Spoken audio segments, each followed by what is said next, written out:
all across America and around the world. This is Veterans Radio. This is Veterans Radio.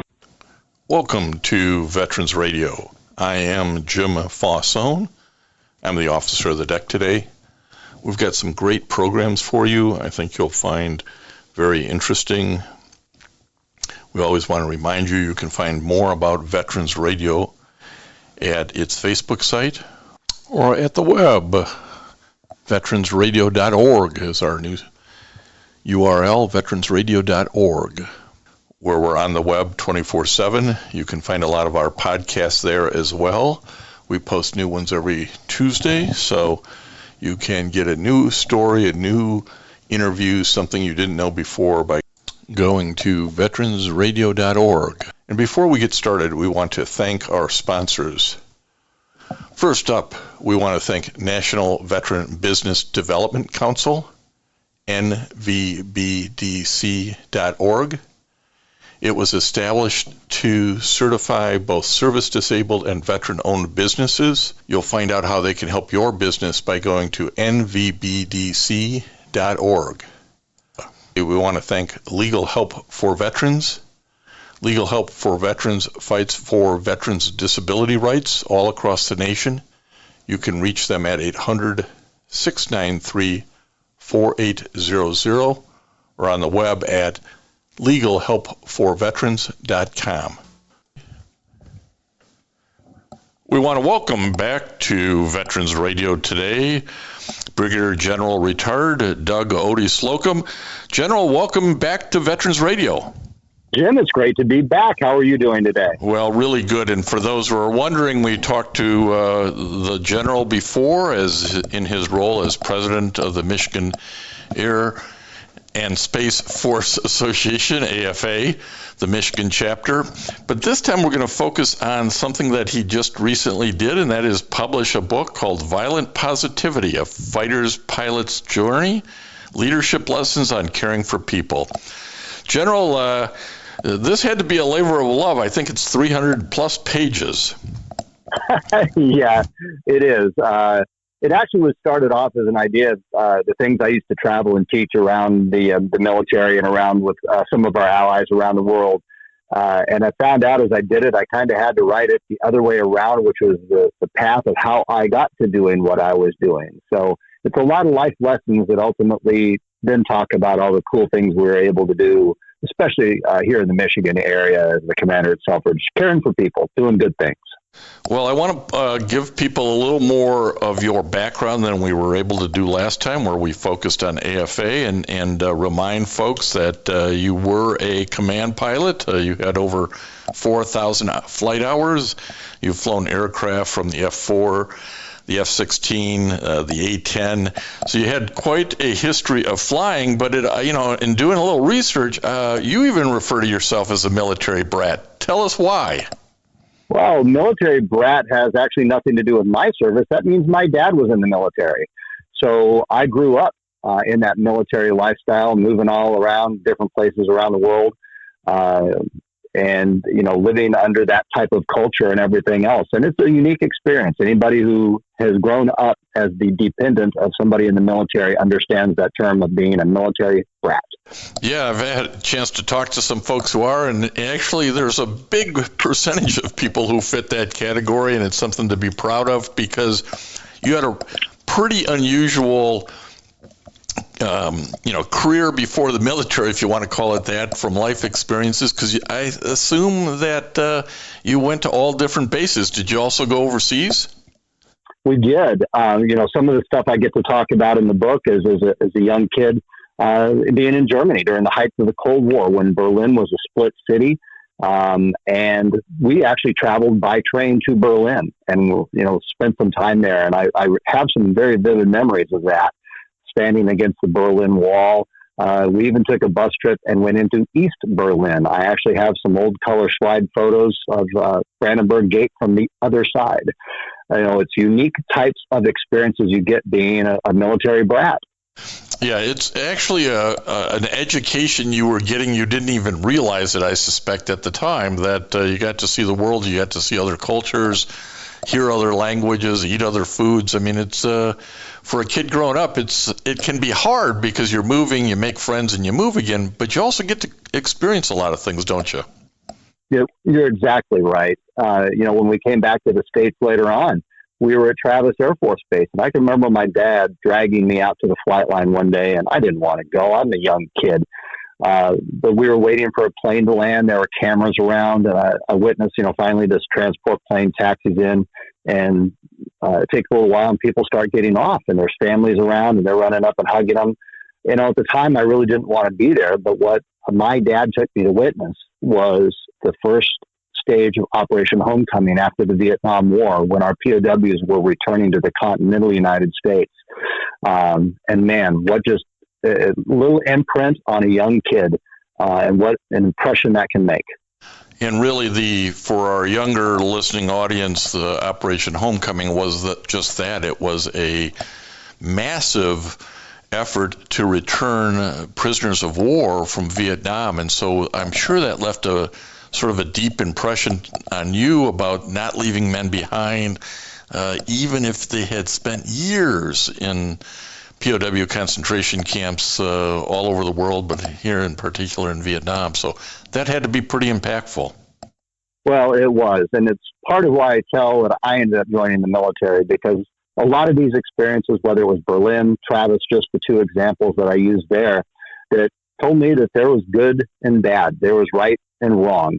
And it was very clear in my brain that I was going to choose to be in the military to uphold the good things.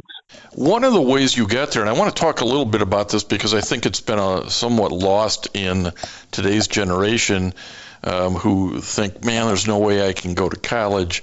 You graduated from East Carolina University, but importantly, you went through the ROTC program, the Reserve Officer Training Corps, where you graduated in 1984. But tell us a little bit about the values that you got out of ROTC that stuck with you for your entire career.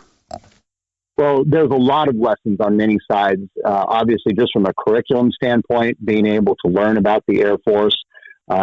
Between your sophomore and junior year, you go to a summer camp, which is very impactful, kind of like a basic training, if you will, for officer candidates. One of the most meaningful things I ever remember was my very first semester in ROTC, a young captain on active duty in the Air Force who told me that non-technical degree candidates will not get pilot scholarships. Basically said, you can't do it. One of the things I wrote in the very first chapter of my book starts off with the phrase, you can't do that. And I said, that phrase has been motivated me to do more in my life than anything else. Well, I ended up with a 3.5-year non-technical degree pilot scholarship. I think it was one of just a handful in the country. But one of my lessons is to never take no for an answer if you know better than that, and to be motivated to go around people that don't add value in life. So, yeah, ROTC had some good lessons, but it also gave me some lessons on people and leadership. Well, a lot of dads out there would be saying, hey, don't get your degree in political science. What are you going to use that for? And it was that degree that you got through ROTC at East Carolina University and then went off to pilot training where I think you've previously discussed the F4 as, the love of your life in terms of, exactly. in terms of flying. And you were able to go to F4 basic training at Homestead Air Force Base. You spent 8 years on active duty. You've been at a lot of bases in a lot of states, in Georgia, for example. Tell us about your early career. Oh, I mean, there's so many things about the early career. I spent about 7.5 years on active duty. But I'm going to go back to what you were talking about at Homestead. The unique experiences. It's actually how I start off the whole book, is explaining about my first solo in the F4 Phantom. And we took off and had a handful of sorties, missions, if you will, in the plane, very inexperienced, but they want you to build confidence. They want you to go by yourself. And it was me and another young lieutenant in the back seat. And right on takeoff, we end up losing an engine. It's one of those eventualities that you prepare for your whole career and might not ever see. Well, by golly, we got to see it on our first solo. Lucky you. Yeah, it's a good thing we practiced them because now we got to do them. No, I had to do it. But it was just one of those many tales. And I said, my experience wasn't necessarily unique. And there were a lot of people in my generation that went through those similar experiences, were trained the same way. It was a wonderful opportunity in my case, which led to 35 years serving in uniform. Well, you did that in the National Guard. You were part of the Arizona Air National Guard, and ultimately found yourself as the commander of the Selfridge Air National Guard base in Macomb County, Michigan. Tell us a little bit about that as the, if you will, final assignment. Oh, you couldn't ask for a greater opportunity to end a career.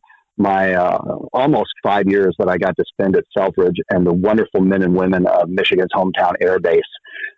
There were so many cool things that happened. And a lot of that I write about, especially at the end of the book, with what we were able to do with the initial F-35 effort, the 100th anniversary. But really, when I showed up, Selfridge was pretty stressed. There was a lot of news about Selfridge shutting down. And I was brought in to help kind of change the culture, change that engagement. And I had already branded my leadership style by then as what I'd like to call the title of the book, Violent Positivity. So within 2 years, we were able to turn things around by employing some of these things I talked about. And next thing you know, this is the award-winning best wing in the Air National Guard, all sorts of acclamations for the people working there. It was absolutely phenomenal. And then we were able to engage with the community, and just some great things ended up happening as a result. Well, I think it's one of those experiences, and I think younger people maybe don't appreciate this. Life's not always a straight line. You get assignments, you get duties, you get jobs, you get bosses. Maybe you like them, maybe you don't, but over the course of 3 decades plus, you get to see it all, and you do develop your own style, which is what you're talking about in your book, Violent Positivity. Now, I often say, now you're not a Marine, so I would often say to a Marine officer, what the hell gave you the thought that you could write a book?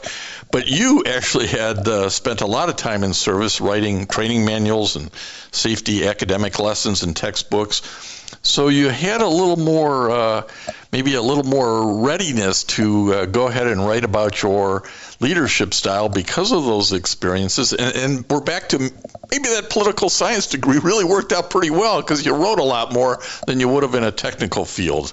Did you feel prepared to summarize your life leadership styles because of those experiences?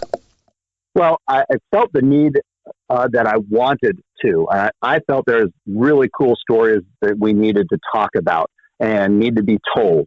So as part of all that, I struggled with writing it for a while until I took a little bit of a sabbatical, was able to sit down with just me and a laptop and some time alone to get it started.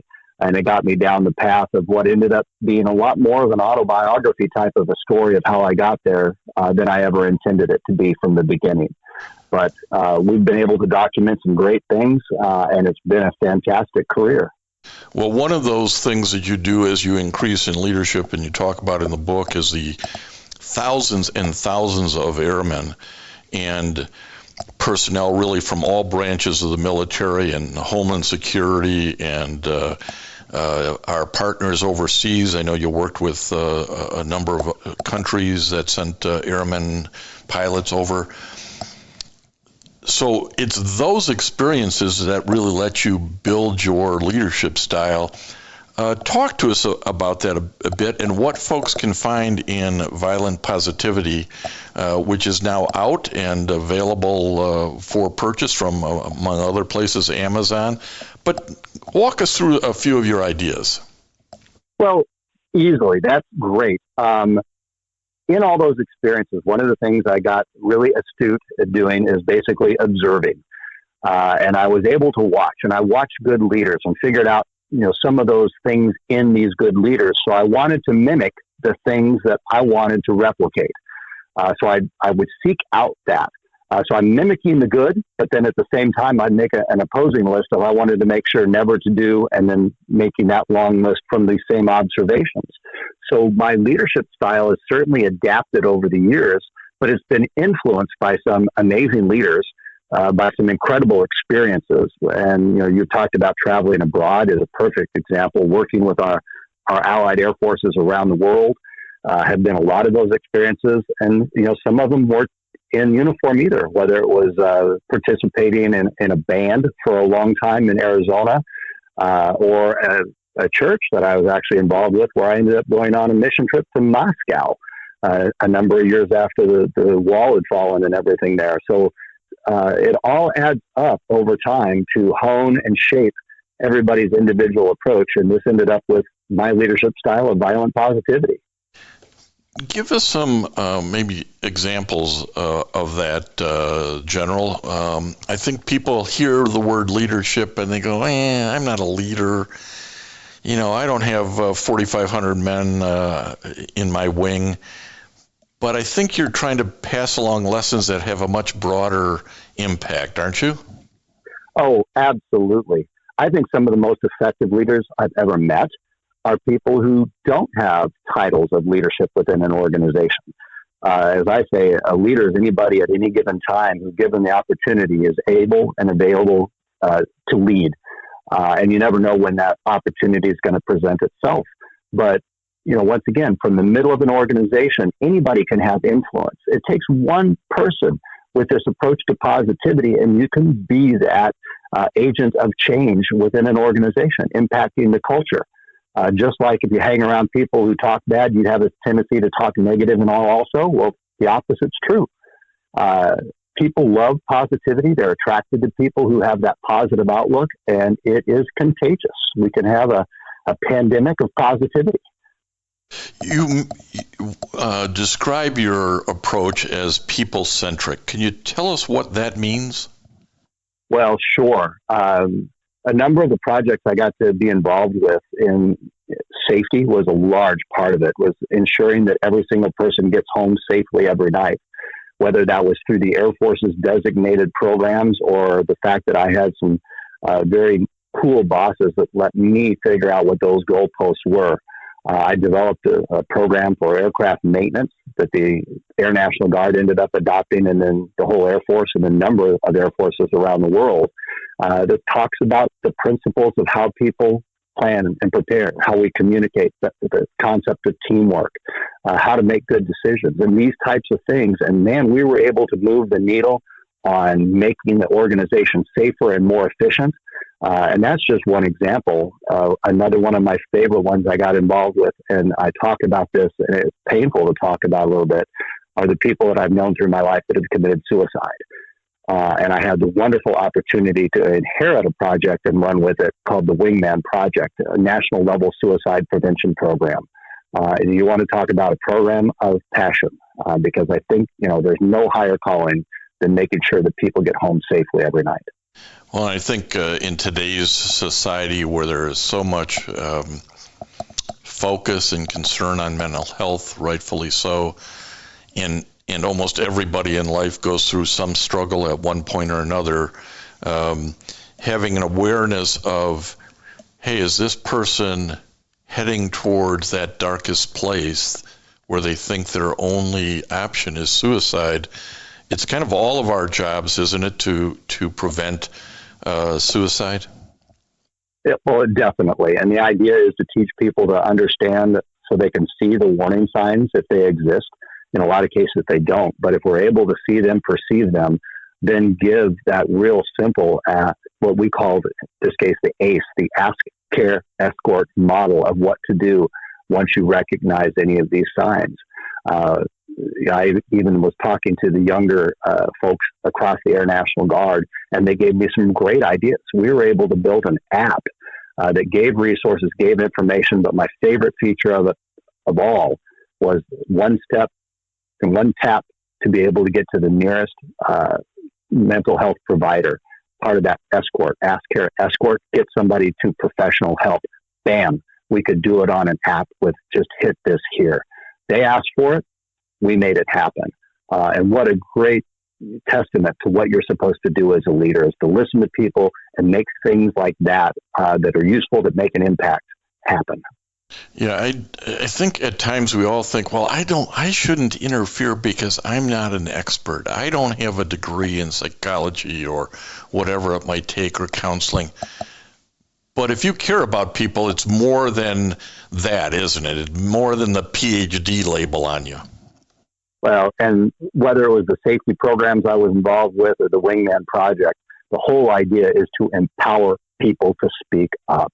We want to do that. As I say, sometimes it could be the newest, youngest, least educated person involved in the situation. Maybe they're the only ones that have that perception, the only ones that are able to see what's happening. And we need them. We absolutely need them to speak up.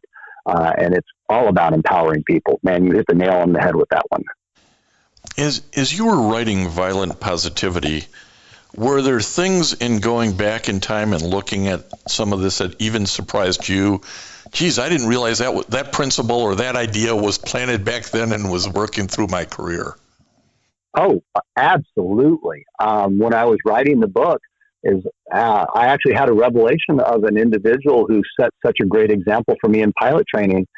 And it was in retrospect when I was writing the book that there was this Lieutenant Richard Haynes who changed my attitude about flying. I don't think I would have made it through pilot training if it wasn't for him. As a result, I ended up contacting him, and I tell a little of the story of how he was able to flip that script from what was a terrible experience. And I realized it really wasn't the experience, it was my instructor. And once I was able to fly with him, wow, it all changed. So just like teachers can with our kids in school, I had a pilot training instructor who showed that this really can be a fun and fantastic and rewarding career. And it set me on a different path. Isn't it surprising how one person can, as you say, flip the script, really make you go in a much more positive direction than somebody who is weighing you down? And I think that's sort of a theme through your book, isn't it? It is. And the whole idea is to empower people to be that positive person that has that influence on people. Because there are so many great opportunities out there. People seek out, they want good leadership, they crave positivity. And the great thing now is it's so easy to contrast with the rest of society because we're so bombarded with negativity, especially, with social media and everything and the news when you watch it. If somebody's saying a good news story or somebody is, approaching this from this idea of violent positivity, it's a wonderful, refreshing, and effective way to lead. Well, and I think we all have a responsibility because we're interacting with people daily to express that, to show that. Give some examples of elsewhere in your career where somebody demonstrated that positivity that just sort of helped move you forward and along. Okay, certainly one of the most effective leaders I can remember is early in my career in Arizona. We had a wing commander, and I was there for a few months before I ever had an engagement with him at all. And it was, we were doing an exercise. I can remember was in a tent, sitting there eating, and all of a sudden the wing commander, now I was, I think, a captain at the time, and this colonel walks up and sits down right across from me. It kind of about freaks me out that, the wing commander is sitting here and figure I must be in trouble. Right. What did I do wrong? Yeah, exactly. But he looks, he smiles, he knows my first name. That's an important thing. He called me by my name, and he looked at me. And he basically said, hey, so what's going on? And he truly wanted to hear my opinions and my thoughts, and he engaged with me. And I tell people it probably wasn't more than a few minutes, but to me it felt like an eternity. But this guy took the time to talk to me and genuinely connect. And it was a couple of years later, he ended up with stage 4 brain cancer, and he continued being such a great leader and showing how to pass with grace. So I hold up Colonel Ron Kurth as a perfect example of being such a positive impact for me and thousands of others. Now, what I want to know, did this colonel know your real name, your call sign, and how did you get the call sign? I was going to answer your question by saying I'm not sure I was being called Odie at that time because Odie, you watch Top Gun and you got Maverick and Goose and Iceman and these types of call signs. Well, when I started in the Arizona Guard, they put me in charge of the briefing rooms, which is about akin to being a janitor, cleaning up after people, posting publications, everything that nobody wants to do. And I did it for years. And it was a young lady in the command post one day. She said, "You're just like Garfield's little dog, Odie. You get kicked around and you don't ever complain about it." And she said, "Arf." And just like that, guess what call sign stuck to me? You had a call sign, but really there's a lesson there, because the lesson is sometimes you have to do the unpleasant tasks on your way to the more interesting, more challenging things. And while everybody knows you as Doug Slocum or Odie Slocum, I just learned that I think your first name, your given name, is John D. Slocum. Well, yeah, you can yell that down the hall and I won't turn around because nobody calls me that, but Right, exactly. So it that's part of what you get in the military is you tend to know guys by a lot of slang names that maybe isn't the one their mother gave them. Oh, correct. We always knew each other by call signs, and I can remember being in formal things overseas and you're in this big meeting and you look and you say, "And I'm with," and you can't remember what their real name is because you wanted to say, like Cobra or something like that. And you're like, So, yeah, I got a little bit tough at times.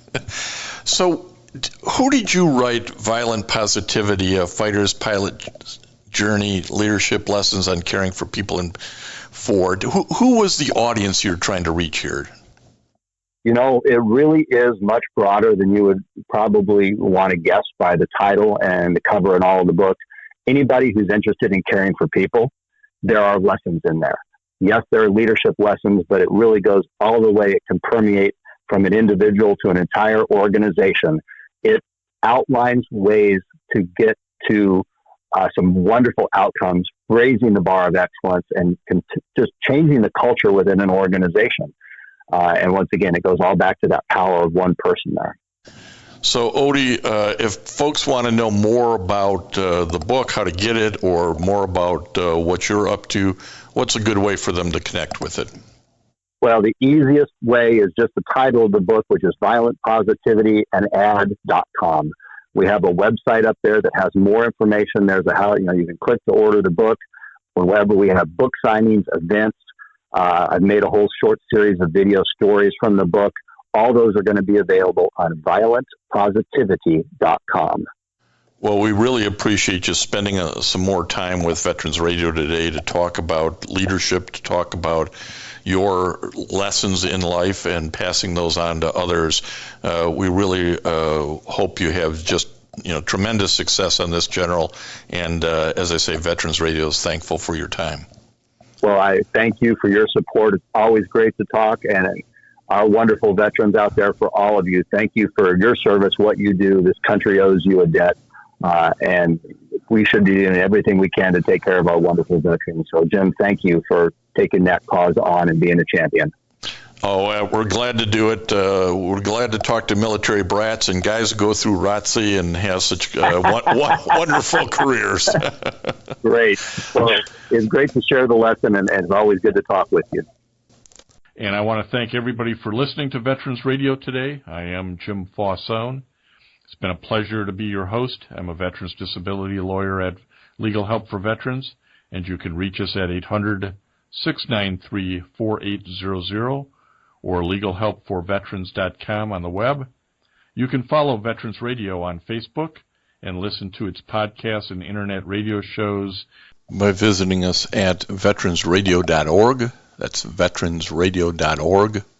And until next time, you are dismissed. If you have a VA claim denied by the Board of Veterans' Appeals, contact Legal Help for Veterans at 1-800-693-4800. They're experts in handling cases before the U.S. Court of Appeals for Veterans Claims. Their number again, 1-800-693-4800.